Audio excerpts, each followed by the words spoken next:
Assalamualaikum warahmatullahi wabarakatuh. Alhamdulillah, wassalatu wassalamu ala rasulillah wa ala alihi wa sahbihi wa mawalah, amma ba'du.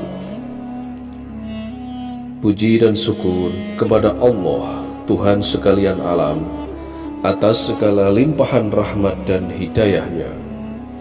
Sholawat dan salam untuk Nabi Muhammad, pembawa risalah dinul Islam, hingga sampai kepada kita semua. Para pemirsa sekalian yang berbahagia, sudah menjadi kodratnya jika semua wanita atau perempuan ingin terlihat cantik dan rupawan, tak terkecuali seorang muslimah sekalipun.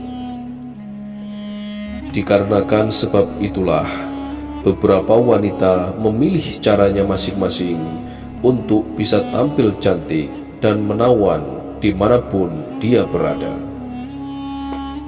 Misalnya saja, bagi seorang muslimah yang berhijab, dia akan menggunakan hijab dengan gaya yang manis, dipadukan dengan busana yang juga menurutnya indah. Kemudian, semua wanita biasanya juga akan menggunakan kosmetik dan aksesoris untuk mendukung setiap penampilannya.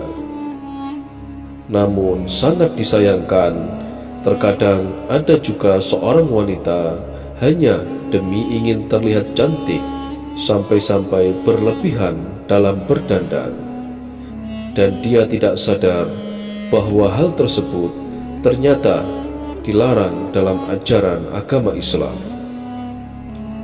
Oleh karena itulah, bagi setiap diri muslimah sebaiknya selalu berhati-hati dan hendaknya menambah pengetahuan terkait hal berdandan atau berpenampilan apa sajakah yang dilarang dan diperbolehkan dalam ajaran agama Islam. Berikut ini kami telah merangkum 6 jenis dandan yang dilarang dalam agama Islam walau tampak cantik dan sangat menawan. Yang pertama, menggunakan bulu mata palsu. Penggunaan bulu mata palsu dalam Islam dianggap dapat mengubah ciptaan Allah jika niatnya salah. Akan tetapi, penggunaan bulu mata palsu ini akan diperbolehkan oleh agama Islam jika tujuan penggunanya adalah untuk menutup aib. Misalnya saja, karena dia tidak memiliki bulu mata. Oleh sebab itu, penggunaan bulu mata palsu ini juga diperbolehkan selama hal itu tidak menghalangi air wudhu dan tidak terbuat dari bahan yang najis. Yang kedua, mencukur bulu kening atau menyulam alis. Dijelaskan dalam sebuah hadis yang diriwayatkan oleh Imam Bukhari sebagai berikut. Rasulullah SAW melaknat perempuan-perempuan yang meminta dicukur alisnya. Jika tujuan seorang wanita muslimah saat mencukur bulu kening atau menyulam alis agar terlihat cantik dan sempurna, maka hal tersebut dianggap sebagai suatu yang mengubah ciptaan Allah Subhanahu wa Ta'ala, serta hal itu pun dilarang dalam ajaran agama Islam. Yang ketiga, memakai anting di luar kerudung. Dijelaskan dalam kitab suci Al-Quran, surat An-Nur ayat ke-31 yang artinya, dan janganlah menampakkan perhiasan atau aurat kecuali yang biasa terlihat. Imam At-Tabrani menafsirkan ayat di atas bahwa perhiasan perempuan terbagi menjadi 2 jenis, yakni yang disembunyikan seperti anting-anting dan kalung. Lalu jenis kedua yaitu perhiasan yang diperlihatkan seperti cincin dan gelang. Oleh sebab itulah dapat disimpulkan bahwa apapun jenis perhiasan yang biasanya disembunyikan, maka hal itu dilarang untuk diperlihatkan kepada orang yang bukan mahramnya. Yang keempat, mengenakan kerudung menyerupai punuk unta.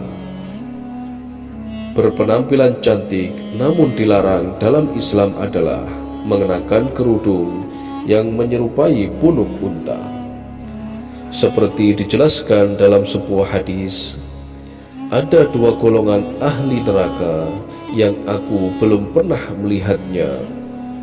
Pertama, golongan yang membawa cambuk seperti ekor sapi, di mana dengan cambuk tersebut mereka menyambuki orang-orang. Kedua, golongan perempuan yang berpakaian tetapi telanjang, yaitu cenderung tidak taat kepada Allah dan mengajarkan orang lain untuk meniru perbuatan mereka.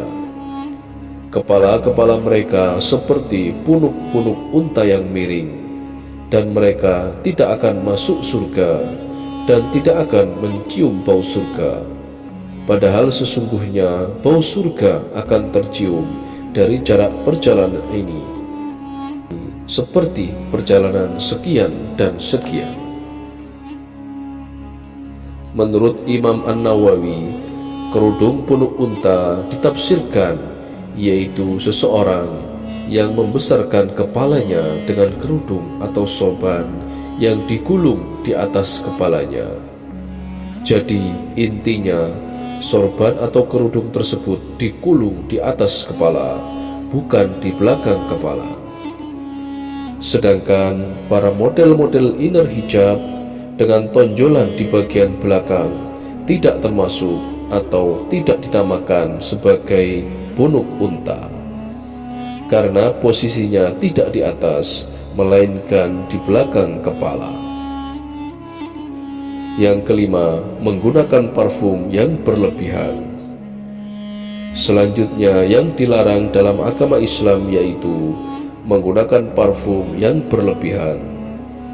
Pada dasarnya, setiap perempuan diperbolehkan menggunakan parfum. Bahkan hal ini dianjurkan oleh Islam karena Nabi Muhammad SAW menyukai wewangian. Tak hanya itu saja, dalam hadis lain dijelaskan bahwa Allah itu indah dan mencintai keindahan.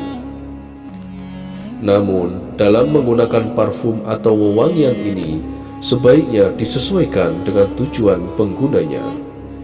Jika tujuannya untuk menggoda dan melakukan perbuatan yang haram, maka haram pula hukumnya menggunakan parfum ini. Hal ini juga berlaku untuk setiap laki-laki, yang kesemuanya itu dikembalikan kepada niat kita masing-masing. Yang keenam, menggunakan jilbab yang tidak menutup dada. Perintah berhijab dijelaskan dalam Al-Quran melalui surat Al-Ahzab ayat 59 yang artinya, "Wahai Nabi, katakanlah kepada istri-istrimu, anak-anak perempuanmu, dan istri-istri orang mukmin, hendaklah mereka menutupkan jilbabnya ke seluruh tubuh mereka. Yang demikian itu agar mereka lebih mudah untuk dikenali, sehingga mereka tidak diganggu, dan Allah Maha Pengampun dan Maha Penyayang." Setiap ulama memiliki pandangan yang berbeda-beda terkait aurat perempuan.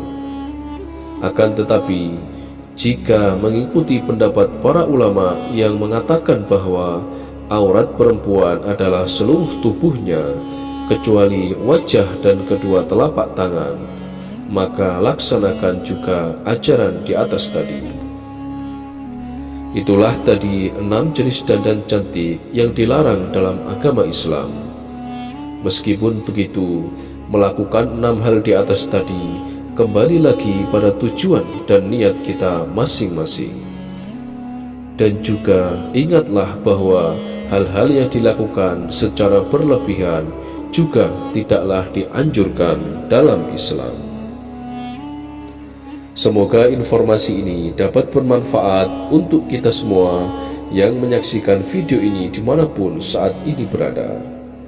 Dan bagi para pemirsa sekalian yang mempunyai hajat apapun, silahkan tulis apa yang dihajatkan pada kolom komentar, agar semua hajat yang dituliskan tersebut dapat kita bantu aminkan secara bersama-sama. Terakhir kami doakan semoga semua hajat kita segera dikabulkan oleh Allah Subhanahu wa ta'ala. Wallahu a'lam bishawab. Akhirul kalam. Wassalamualaikum warahmatullahi wabarakatuh.